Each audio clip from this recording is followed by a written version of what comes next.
reminder before we begin this presentation, some of the slides and material contained in here are just the analysis and excerpts of a brilliant artist who a truly free society would never fear nor suppress. Some of the language represented in here is that of the artist and not my own. This is only my interpretation of how he uses certain words, terms, and ideas to defend his works and the freedoms artists enjoy to keep developing the minds of the world. Okay, this is the research project which approaches the dispositions and strategies that Frank Zappa uses in his musical pieces. They are split into two categories because this is how he formulates some of his more aggressive compositions throughout his creative process. The most important factor in this being that Zappa will think a lot about these strategies and influences that he can use to attack the things he opposes. And now those three things that we see that he abhors primarily are censorship, hypocrisy, and ignorance. Frank Zappa believes that censorship is an infringement on civil rights and liberties of individuals, it hurts artists, and fails to protect children, as some of his contemporaries and opponents in the 1980s tried to do. Hypocrisy is also moral to Zappa because it reveals a lack of honesty and transparency within an individual, such as religious leaders, groups, and politicians.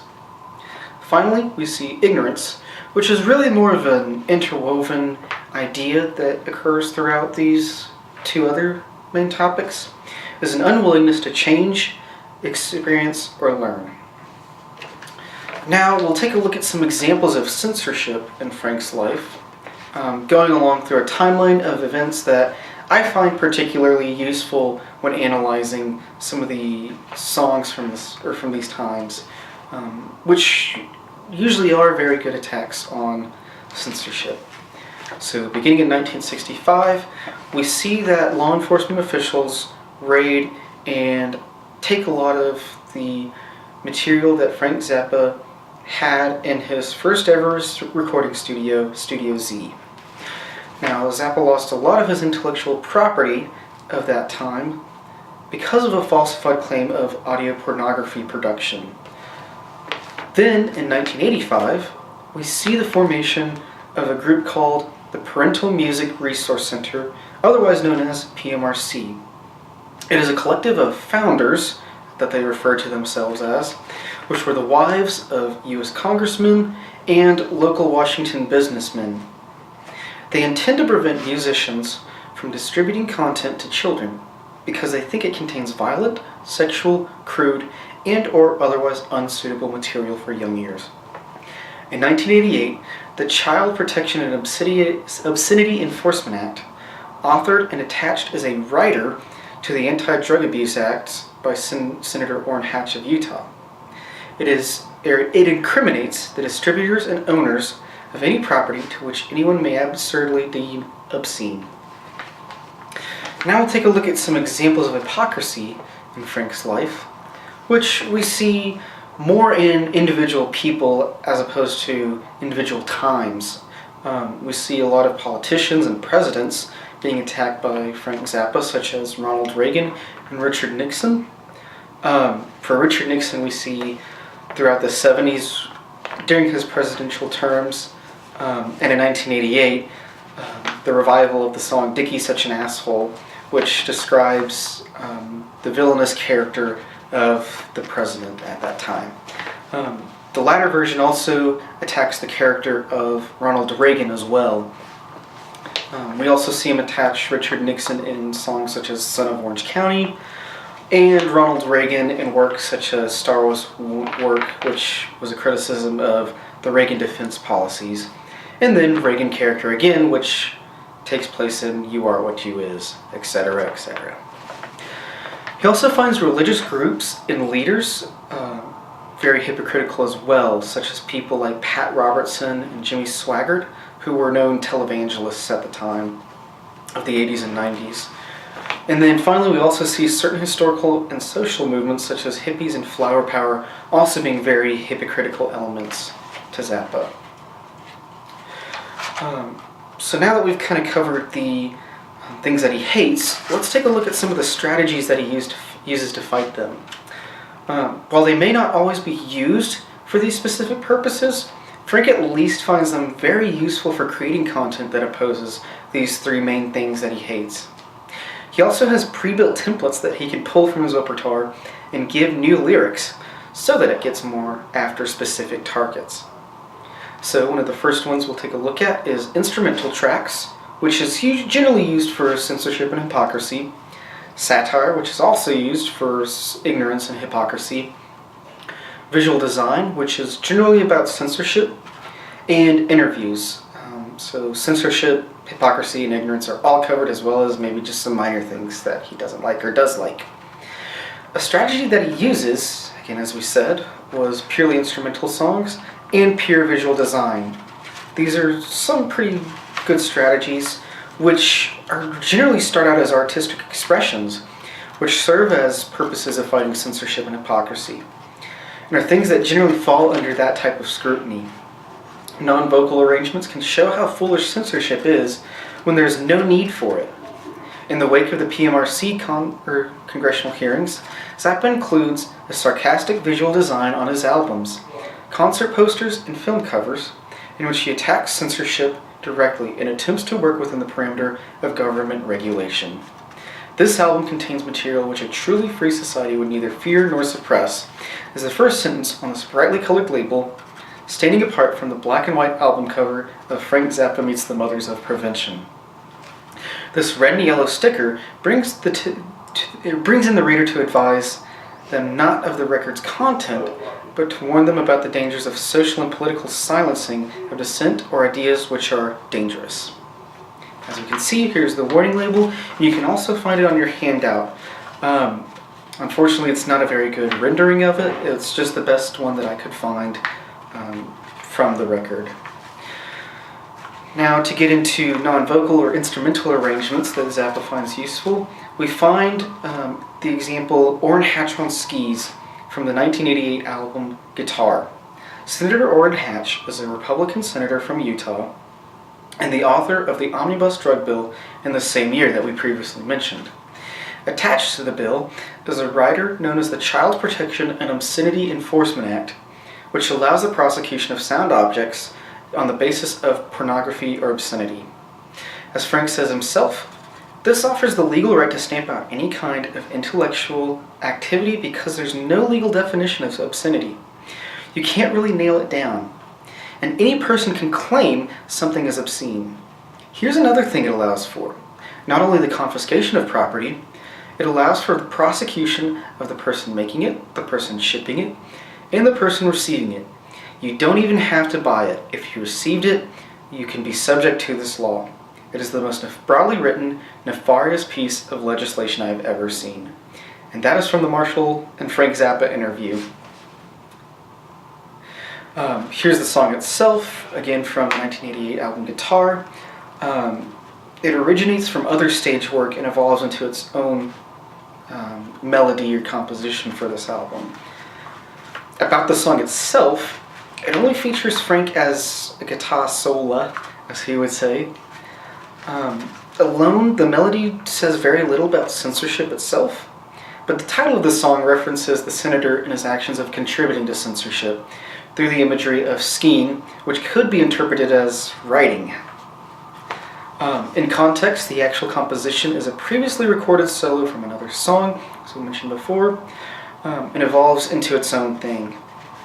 It is an instrumental piece that heavily emphasizes his creative and improvisational skills, which symbolically attacks censorship by removing lyrics that listeners may take as obscene and focus on expression. The complexity of the piece also reflects Zappa's ability to create and inform, even without the use of voices to carry a message. Now we'll take a look at satire, which is useful for him to mock ignorant and hypocritical views. Since he thinks they are silly, he uses humor and sarcasm to describe how he perceives them and to rile his target. For hypocrites, satire is a useful way to demonstrate logical contradictions within the nature of an ideology, since they are more aware of ignorance. Or than ignorance, right? For ignorance, satire is a mockery of the ideology itself. From one of the first examples we'll look at here is Who Needs the Peace Corps from the album We're Only in It for the Money from 1969. Down below is the link there. Really the only important part that we'll be looking at is the monologue towards the end, which is attached in your handout there. Now this is a satirical parody of the hippie movement during the 1960s and 70s. The composition parodies a San Francisco-style rock song, which is a symmetric and moderate tempo with a distorted and fuzzy sound.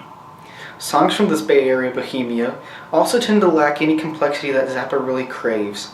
They focus more on rhythmic patterns.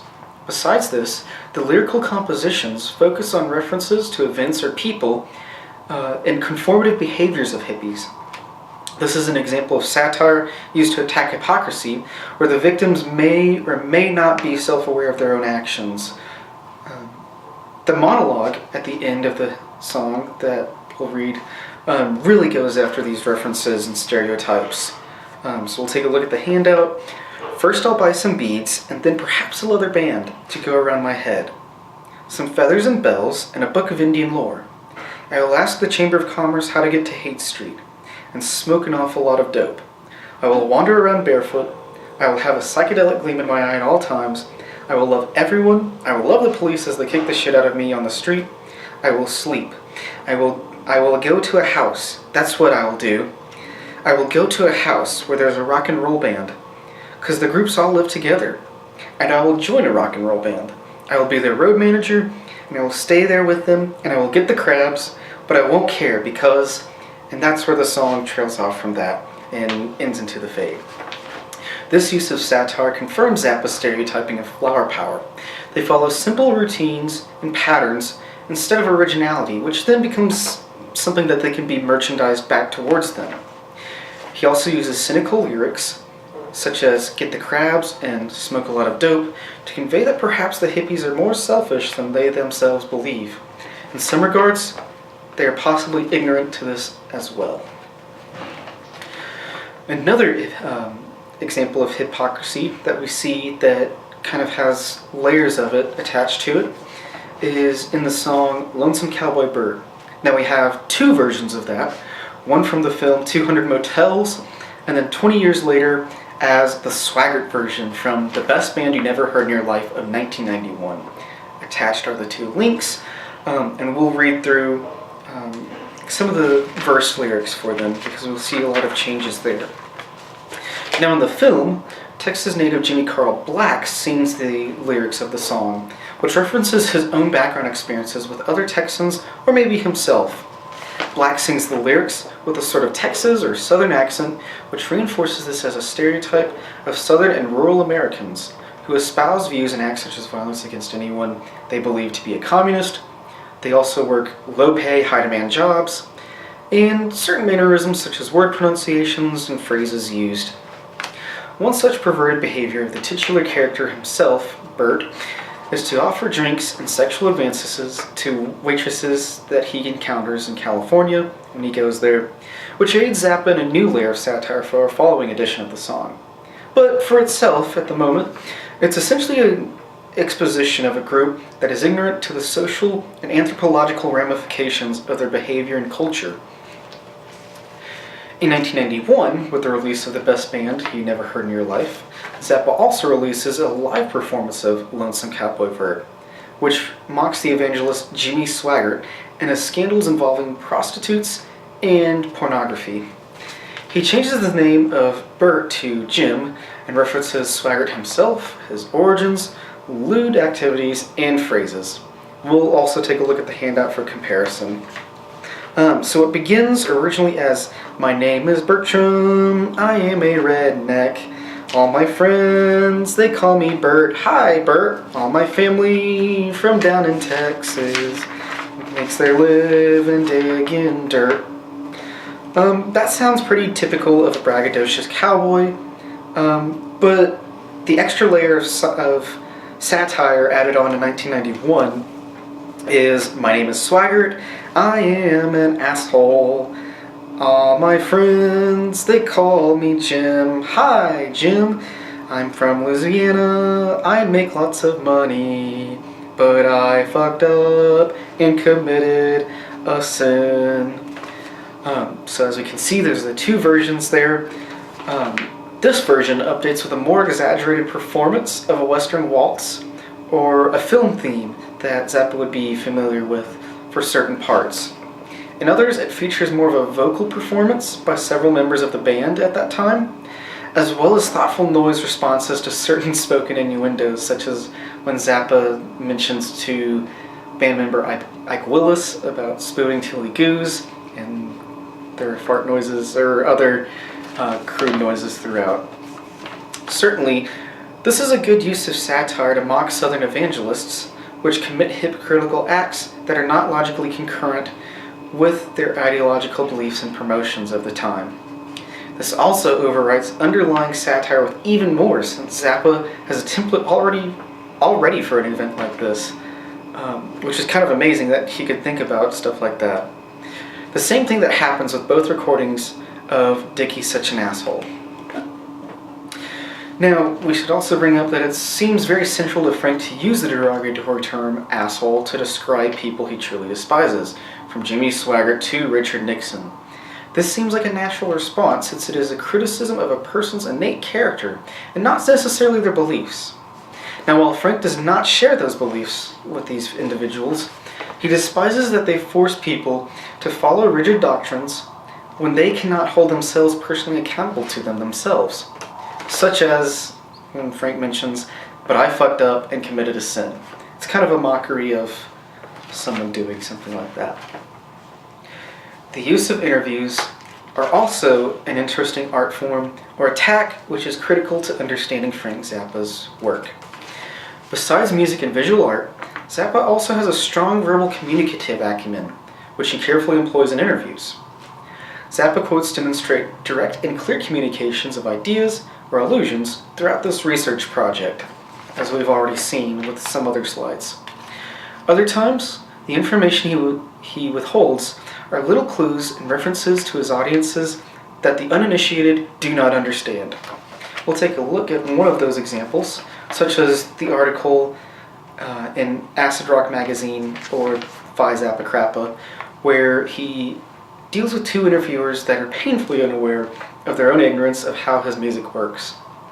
This lends him the liberty to discuss information discreetly to aware readers that ignorant interviewers and readers miss. Here we can see the link to the article, and as a reader of other interviews, it is telling that Zappa is certainly more quiet here than normal. Zappa usually responds in long paragraphs of details and specifics, but here this is missing. He either gives one word or a couple word sentence responses to them. Now, this is certainly a good way to communicate with the base of your audience that is attentive. Key phrases such and ideas connect with people that are familiar with all sorts of referential memories, and not just someone who thinks of him as a rock legend, as he tells them. From an earlier interview, and later in the Real Frank Zappa book, Zappa also says that there's a definition of rock journalism. People who can't write, doing interviews for people who can't think, in order to prepare articles for people who can't read. This is another segment where Zappa tactfully tells his audience that his music requires some thinking to unravel the ideas and processes of the composer himself, such as himself. Zappa certainly has a lot to say on hypocrisy as well in his interviews. If you do a search through some of the things on the site, afk.net, one of the more meaningful ones that I found was this: hypocrisy is not the special province of any one party or movement. It seems to be rampant everywhere. This is from the Kershaw interview with The Guardian Weekend. Now, the full context is about the two-party political system in the United States, but the language of the beginning is the most important part. Zappa hates this because hypocrisy can sneak into anything, anytime, anywhere. This is why he hates it on a similar level, if not more so, than ignorance and hypocrisy. Finally, we conclude and see that Zappa dearly loves music and will do anything he can to protect it. Unlike others, who use music to express their platforms, Zappa only truly performs with his true platform as the defense of art against censorship, hypocrisy, and ignorance, since these things seek to destroy, devolve, and desecrate. Thank you for your time.